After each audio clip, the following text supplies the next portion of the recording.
គ្រប់នឹងជម្រាបសួរពុកម៉ែបងប្អូនសូមស្វាគមន៍មកកាន់ Channel YouTube របស់ខ្ញុំបាទថ្ងៃនេះខ្ញុំសូមបង្ហាញវីដេអូមួយទាក់ទងនឹងការ download កម្មវិធីមួយដែលយើងអាចធ្វើការ download វីដេអូតាមរយៈ app នឹងបាន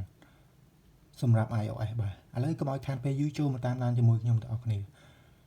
ជំហានដំបូងអ្នកនរគ្នាចូលទៅកាន់ App Store នេះមកនេះ App Store នេះបាទចុចលើនឹងមកបន្តមកអ្នកនរគ្នាចុចលើខាងលើពាក្យ search នឹងលើ gallery ហ្នឹងមកបាទបន្តមកអ្នកគ្នាវាយពាក្យថា download យើងវាយពាក្យថា download មកនេះតមកចុច search នេះបាទបន្ទាប់ពីចេញអញ្ចឹងហើយយើងអូសត្រូលមកក្រោមមករកពាក្យថា F browser បាទនឹងសម្រាប់ download វីដេអូសម្រាប់ iOS កម្មវិធីហ្នឹងសម្រាប់ download iOS អីចឹងសម្រាប់វីដេអូជាប្រភេទវីដេអូមិនជា music ទេយើងអូសមកនេះ version ខ្ពស់ពេកមើលមើលយើងអូសមកអត់តន់ឃើញទេយើងអូសត្រូវមកក្រោមមក browser អត់ឃើញដឹងនៅណានេះរបស់ខ្ញុំឃើញមានផាជានេះទូរស័ព្ទនេះ iOS ខ្ពស់មកខ្ញុំសើចbrowser នេះអ្នកគ្នាវាយពាក្យថា browser .security អីហ្នឹង browser ហ្នឹងអ្នកគ្នាចុចលើហ្នឹងមកបាទចុចលើហ្នឹងមកប៉ុតបន្តមកនឹងចេញឃើញ app ហ្នឹងមកបង្ហាញបង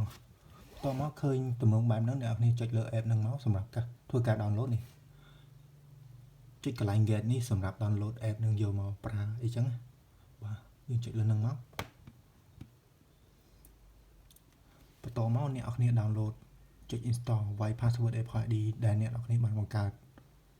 តែបានប្រើដល់សម្រាប់ធ្វើការ download ជាមួយនឹង app ផ្សេងបាទយើងចុចមកនេះឥឡូវខ្ញុំសូមបាំងបាទខ្ញុំសូមដាក់ password ខ្ញុំ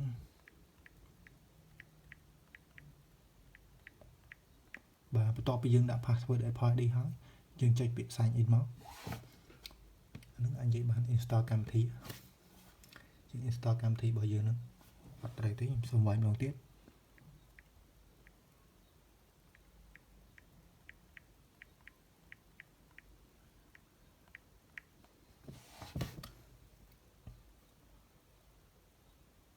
អត់ត្រូវអូផាយជាខុសបាទខ្ញុំសូមវាយម្ដងទៀតដោយសារទូរស័ព្ទនេះមិនមែនទូរស័ព្ទខ្ញុំទេបាទ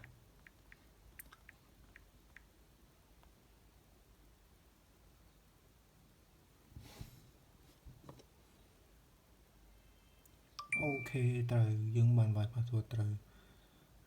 អ្នកទាំងគ្នារងចាំបន្តិចសិនទៅបន្ទាប់ពីចេញអញ្ចឹងអ្នកទាំងគ្នាចុច save នៅពេលដែលអ្នកទាំងគ្នាចុច save បានន័យថាយើង download app ផ្សេងមិនបាច់ password ទៀតទេអាហ្នឹងសម្រាប់ app មួយចំនួនទេតែបើ app ផ្សេងទៀតឲ្យវាយបាទយើងចុច save មកនេះ you can change this at any time in media push setting អីមិនខ្ញុំអត់សូវចេះអង់គ្លេសដែរបាទយើងចុច save មកចុច save ពុបបាទបន្ទាប់ពីយើង download បានពេញហើយយើងចូលទៅកាន់ទូ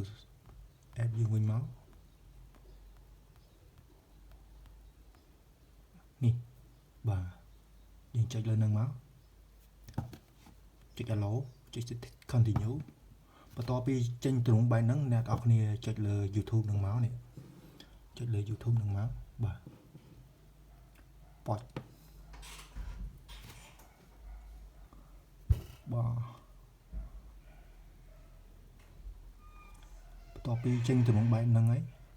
យើងចុច search មកឧទាហរណ៍ខ្ញុំ search bot ម៉ៃយើង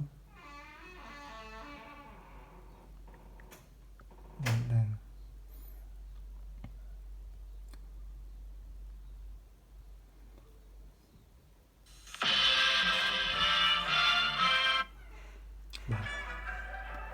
ឥឡូវនៅពេលអ្នកគ្នាចង់ download កម្មវិធីចង់ download ឲ្យចេះហើយ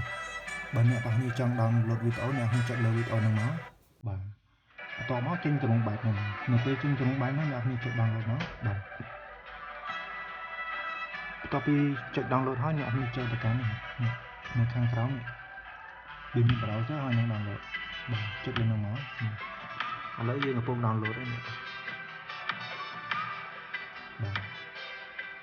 យើងកំពុង download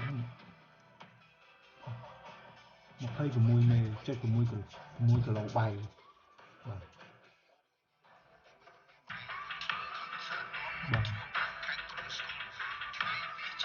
ហ្នឹងហើយកម្មវិធីហ្នឹងឈ្មោះ F browser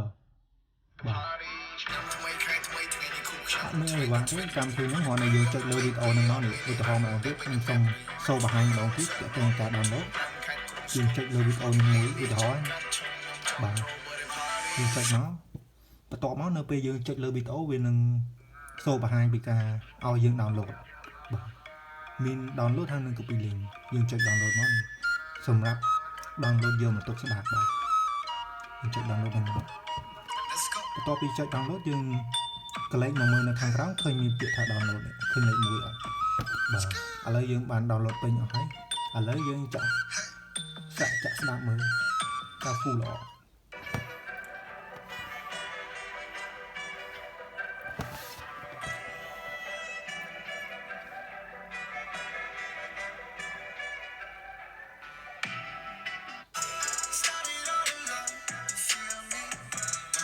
អូខេកម្មវិធីនេះពិតជាល្អមែនបាទឥឡូវវីដេអូហ្នឹងมันមានអីច្រើនទេបាទគ្រាន់តែចង់បង្ហាញពី app មួយដែលយើងអាចធ្វើការ download វីដេអូបានសម្រាប់ iOS អីចឹងបាទឥឡូវយើងចុច stop ហ្នឹងតែប៉ុណ្្នឹងឯងបាទអត់មានអីច្រើនទេបាទអរគុណច្រើនដែលបានទស្សនាវីដេអូរបស់ខ្ញុំជួបគ្នានៅវីដេអូក្រោយបាទអរគុណច្រើន